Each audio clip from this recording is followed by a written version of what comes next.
समज असणे गरजेचं आहे. जोपर्यंत सत्यता असणार नाही तोपर्यंत तुम्हाला कोणत्याच गोष्टीचा अर्थ कळणार नाही. जब तक सत्यता का दीपक हमारे मन में जलता नहीं तब तक भगवान किसी को मिलता नहीं. जब तक सत्यता का दीपक हमारे मन में जलता नहीं तब तक भगवान किसी को मिलता नहीं.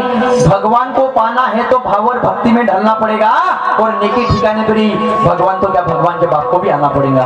आणि म्हणून सत्यता कायम ठेवा मनामध्ये शहरामध्ये. देवालय कापूर जाळणं नारळ फोडणं अगरबत्ती लावणं म्हणजे पूजा नाही आहे. नाही तर कपाडी चंदन मासारखा कोणी पुजारी नाही का. इकडं मंदिरात जायचं आणि तिकडं मंदिराचा बाहेर आलं तर कोणाला 5,000 रुपये मागायचे आणि ते 5,000 रुपये पचवायचे आणि पुन्हा मंदिरात जाऊन उघडं पडायचं का देवामध्ये पावर भेटतो. त्या पूजेला काही अर्थ नाही. त्या पूजेला काही अर्थ नाही आहे. आणि म्हणून समाजसेवा करा. रांजला गांजाची मदत करा. तिथे देव आहे, तिथे परमेश्वर आहे, तिथं सर्व काही आहे. हा आणि म्हणून प्रत्येक धर्म शिकवते. परमात्मा एक असो, बौद्ध धर्म असो किंवा हिंदू धर्म असो, तो शिकवते म्हणजे काय मानव धर्म. तो शिकवते मानव धर्म. मानवाने माणसाची केलेली सेवा म्हणजे तो धर्म. तिथे धर्म आहे. नाही तर मग नाम तुझे रे नारायणा आणि सोडी पाषाणाला पाना. इकडं शेंदूर चोपडत जायचा आणि इकडं चारित्र्यामध्ये जर सत्यतामध्ये काही बदल नसेल तर काही अर्थ नाही. हा तुमच्यापेक्षा मग आपल्यापेक्षा ते चरणारे डोकर बरे का त्याला जाण तरी का कुठं राहिलं पाहिजे बघ. हा तमाशा ही जनजागृतीची मजाल आहे, मशाल आहे. आणि म्हणून प्रत्येक गोष्ट तुम्हाला शिकण्यासाठी भेटेल. आणि म्हणून मन को बनाया सैनिक कोई नहीं है राजा. या मनाचा राजा आजपर्यंत कोणी सापडला नाही. हा आणि मनाचा जर राजा नसता तर ते महाभारत घडलं नसतं. मनाचा जर राजा असता तर ते रामायण घडलं नसतं.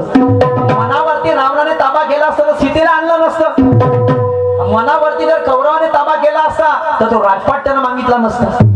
आणि म्हणून मन को बनाया सैनिक कोई नहीं है राजा लेकिन अच्छा कर्म है जिसका कोई नहीं है दूजा. ज्याचे कर्म चांगले त्याले फळ भेटणार. मग तो शेतकरी असो का नालीतला नौकर असो का घरचा मालक असो, कर्म करा तर फळ तुम्हाला नक्की भेटत. या जन्मात इथंच करा तिथं भरत स्वर्ग नरक दूर राहिले हो. कोण पाहिलं? कोणी नाही पाहिलं. इथं करायचं आहे आणि इथंच करायचं आहे. आणि म्हणून समोर काही म्हणतो सर लक्ष असू द्या. शिकण्यासारखा काय तरी तमाशामधून आत्मसात करा.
मन को बनाया सैनिक, अरे कोई नहीं है राजा, अरे अच्छा कर्म है जिसका, अरे कोई नहीं है दूजा। अरे मन को बंदी बना ले, अरे ये मन को बंदी बना ले, अरे ऐसा कोई बताना मैं हूँ तेरा दीवाना, तुझसे ही आशियाना, मेरा रिश्ता है पुराना। दुनिया बनाने वाले, दुनिया बनाने वाले, मैं हूँ तेरा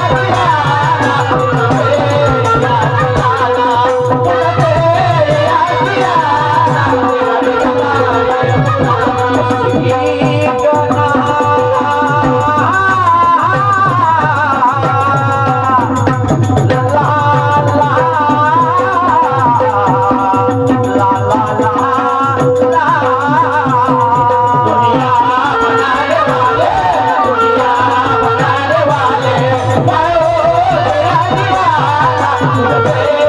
आशियाना, तुझसे ही आशियाना, मेरा रिश्ता है पुराना। आणि म्हणून आमच्या दुय्यमच्या जोडीला लाभलेले सन्मान्य की ज्याचं नाव ऐकता बरोबर समोरच्या शायराले बिलकुल 440 ओटचा घटका नामांकित शाहीर नावाजलेले गावाजलेले आमचं काय बुधवार 8 दिवस आहे, पण त्याचं आमच्या अगोदरची ज्यांची शायरी आहे वयाने कितीतरी पटीनं मोठी आहे, शायरीना न गुणानं हा प्रत्येक गोष्टीमध्ये परामर्थ आहे. असे प्रतिस्पर्धी शाहीर गुरु पुरुषोत्तमजी खांडेकर यांचे शिष्य निशांत दादा सुखदेव तिरंगा निशांत यांच्या दुय्यमच्या सामन्या बांधवानो. आणि म्हणून माझा पहिला फेर असल्या कारणाने प्रतिस्पर्धी लाभलेले शहीद निशांतजी सुखदेव यांच्यावरती प्रश्नाची मांडणी करत आहे. आणि प्रश्न अतिशय सुंदर आहे, शिकण्यासारखा आहे आणि तुमच्या बुद्धीला पटेल असा प्रश्न आहे. जिथे कुठं असाल शाळेचं लक्ष ठेवा, मी तुम्हाला प्रश्न करत आहे. संत ज्ञानेश्वर आणि संत नामदेव दोन संत वारकरी संप्रदायामध्ये झाले, पण संत ज्ञानेश्वर की संत नामदेव खरे वारकरी उपासक कोण? दोन संतांपैकी संत ज्ञानेश्वर तर ते कसे आणि संत नामदेव तर मग ते कसे? दोन उदाहरण तुम्हाला द्यायचे आहे. दोन उदाहरण तुम्हाला सांगायचे. खरे वारकरी उपासक कोण? संत ज्ञानेश्वर की संत नामदेव? संत ज्ञानेश्वर असतील तर त्यांचे दोन उदाहरण तुम्हाला पटवून सांगायचे आणि संत नामदेव असतील तर त्यांचे दोन उदाहरण तुम्हाला पटवून सांगायचे. मानूंगा आपकी शायरी, जाणूंगा. आणि तुम्ही तर या प्रश्नाचं समाधान करू शकता. ऍक्युरेट उत्तर द्या, सत्याला सत्य म्हणेन आणि खोट्याला खोटं म्हणेन शाहीर. आणि म्हणून शेवटच्या कडव्यामध्ये म्हणणं आहे बालवानो, परमेश्वरा तुला बेल चढू फुल चढू हे कमी आहे. सर्व लोक चढवतात, पण माझ्यापाशी चढवण्यासारखं आहे ते माझे सत्कर्म. ते सत्कर्म मी तुझ्या चरणामध्ये अर्पण करत आहे. आणि म्हणून गुरुवरे ब्रह्माजी नगोरे काय म्हणतात,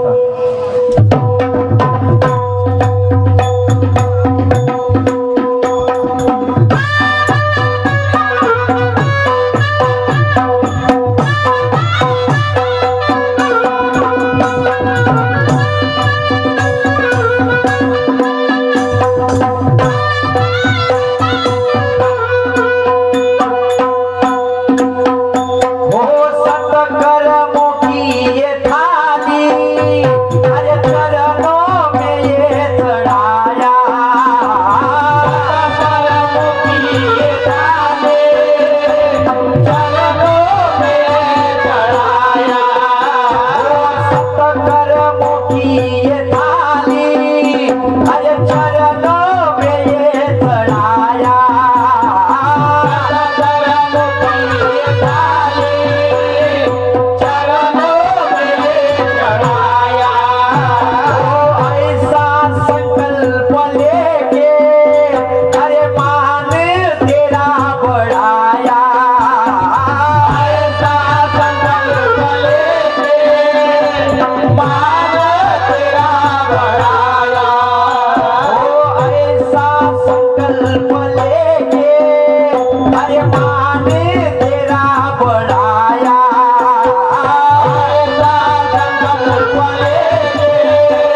मैं हूँ